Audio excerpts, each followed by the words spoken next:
Alright guys, so I'm going to teach you guys how to make a stubby bumper, do-it-yourself kind of thing. This summer I'm not going to be doing any kind of wheeling or anything like that, so I want to cut some weight. I figured taking my big bumper that I have on my Jeep right now, taking it off and putting this stubby thing on here, because it like weighs nothing. I mean, I can pick it up by myself, you know, it won't weigh much.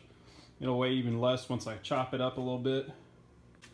But, I mean, these things don't protect against much. They'll protect against the Honda, but that's about it, really. As you can see, when I bought the Jeep, this was on there, and it was all pushed in there.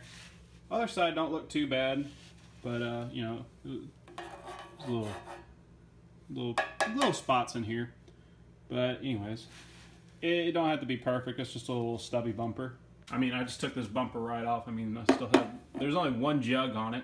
The other one like got broke off of it. But anyways, don't have to worry about taking that off because I'm just going to cut it right here.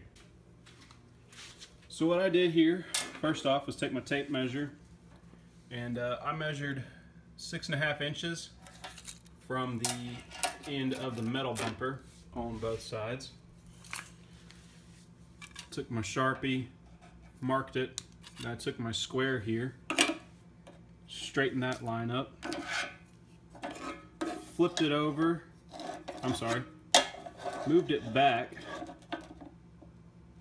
till the top of the square lines up with this line here. And I did it at a 45 just to kind of give it some flair. You can leave it just flush like that, but did that on both sides like that. Now, I did this.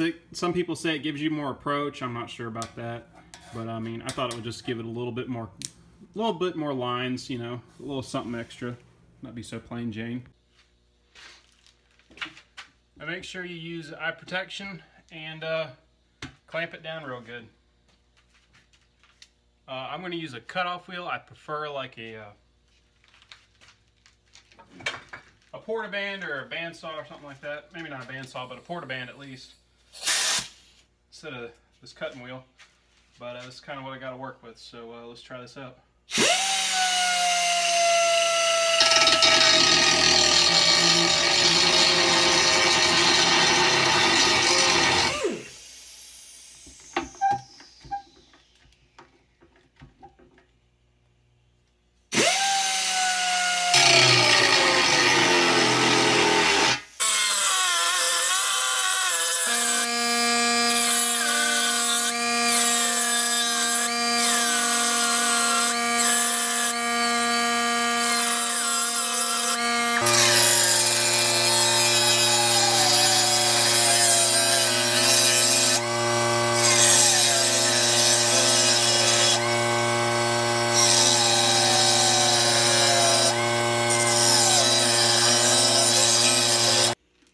One side's done.